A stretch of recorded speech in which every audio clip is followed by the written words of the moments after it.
Ready ka na ba, boss? Sige. So yun, bossing, ano yung project natin? Yung ano, Naruto. Naruto! Mapag-anime din ako. Ano, pati nga ako, sana maganda yung character na yan. Ito lang yung mayroong picture ako eh. Ah, okay.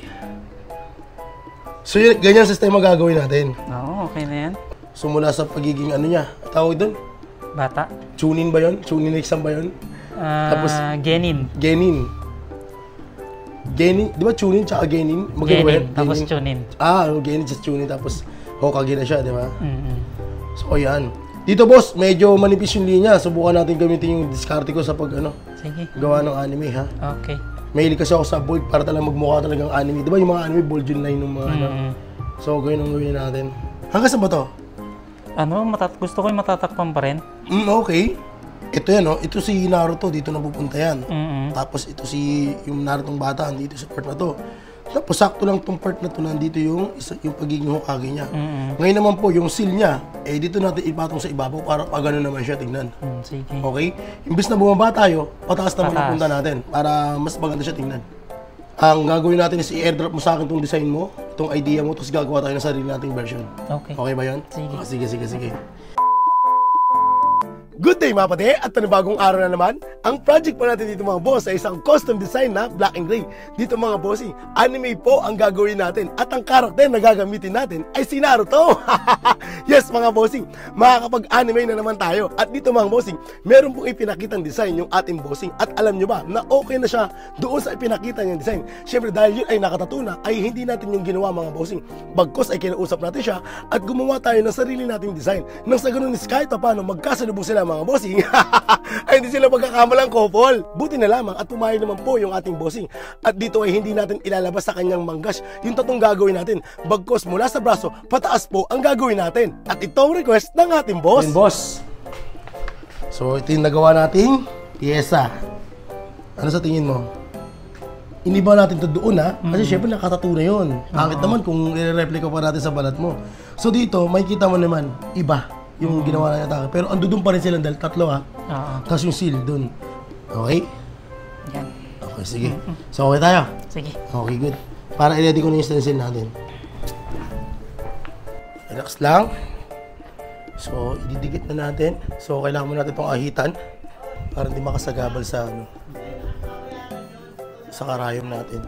So, yun mga boss ha, dapat lagi nating ano, inaahit yung mga part ng tatatuan natin para hindi tayo makaksaya sa ating needle. Kinakabahan ka ba, bossing? Hindi naman. Huwag kang kakabahan ha. Kailangan relax lang tayo. Sakto yung position mo, no? First sa tulo, no? Angas.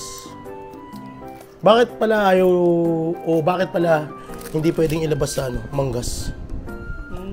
Ayoko lang. Sa trabaho? Hindi naman. Hindi naman. Ayaw mo lang. Gusto mo parang malinis tignan, no? So magulo sila pag hubad mo. Uy! May Naruto dyan, no? Ganun ano. Di ba? Meron palang bulaga factor. Relax lang, magagalaw, ha? Didikit natin yung ating design. Magagalaw. Check mo maigi. Ano masasabi mo? Kita mo? Tama yung position, no? So, game na tayo. Okay.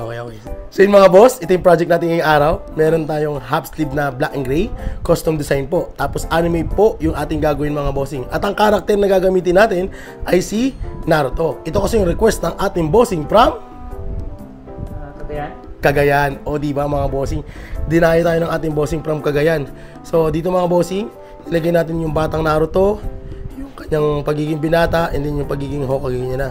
So tas dito ay syempre hindi makakalimutan yung iconic na kanyang logo, yung seal ng kanyang Jinchuriki, tama ba?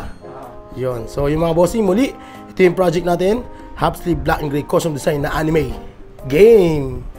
At ayun na nga, game na tayo. So dito mga bossing, anime po yung gagawin nating pyesa. Kung saan mga bossing, ito po yung unang-una natutunan i-drawing. Nung ako ay nagsisimulang mag-aral mag-drawing, nung ako ay bata pa. Dito mga bossing, Dragon Ball po talaga. Yung paborito kong i-drawing nun, dahil nga po mga bossing, kantuhan, tas ang laki ng muscle, o diba? Mabilis na siya i-drawing mga bossing. Hanggang sa na-develop na lamang po yung aking pagdo-drawing. So talagang napakalaking bagay ng mga anime na to mga bossing. Lalo na doon sa mga kaibigan natin na nag-aaral mag-drawing mga bossing. Nung sila ay kaidaran natin mga bossing, ibig ko sabihin kasi yung mga batang 90s, wala namang iba talagang pagkukunan ng reference yun, kundi doon sa TV mga bossing, tas doon sa text na gamit-gamit nila. At makikita mo na lang doon sa notebook nila ay punong-puno ng drawing yung likuran na bahagi. At paano ko nasabi? Kasi ako mismo mga bossing, ginagawa ko rin yun. At dito mga bossing, yung notebook na gusto ko, hanggat maaari, ay may animation na drawing. Nang sagot ay meron po kong gagayahin pag ako ay nabuburyong.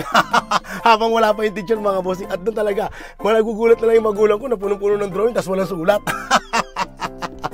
Nga pala mga boss, meron nagtatanong sa atin kung okay lang daw ba na mabilad sa araw yung bagong tattoo. Mga bossing, hindi po tama yan mga bossing. Hanggat maaari ay wag na wag nyo pong ibibilad sa araw ang inyong mga bagong tattoo mga bossing. Kasi po, napakasensitibo niyan mga bossing at malambot pa po yung mga langib yan. Kaya ang pakiramdam dyan mga bossing, kapag tinatamaan ito ng araw ay para po kayong tinutusok ng karayom. Kaya mga bossing, hanggat maaari kung kayo ay nagpapagaling at meron kayong bagong tattoo ay umiwas po muna kayo rekta sa araw. At kung hindi naman po maiwasan ng paglabas mga bossing, ay pwede po kayong gumamit ng payong o kaya maglakad po kayo doon sa lilim nang sa ganun na hindi po ito matatamaan ng araw. Kasi minsan mga bossing, kahit po yung init sa labas mga bossing ay masakit na rin po yung pakiramdam.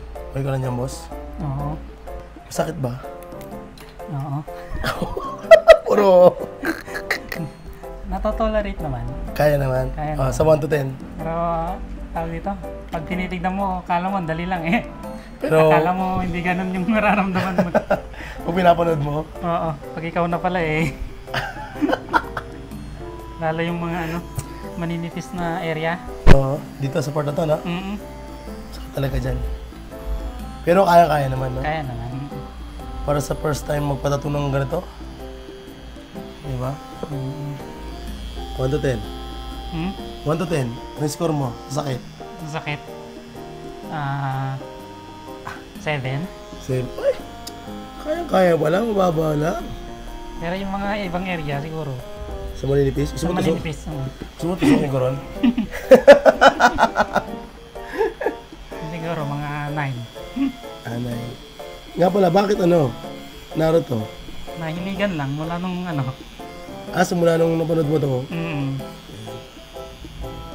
Pares pala. So anime lover ka pala? No.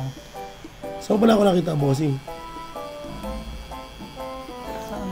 Sa Facebook lang. Sa Facebook lang din? Hindi, papanood ko sa Okay. sa Facebook. Mga videos mo. Kung nanonood ka sir, skip yung ads ha. Malaking bagay na yun. So sa Singapore pa lang, nanonood ka na ng mga videos natin. Oo. Sa aming mga artist naman hindi naman namin yun pinipilit.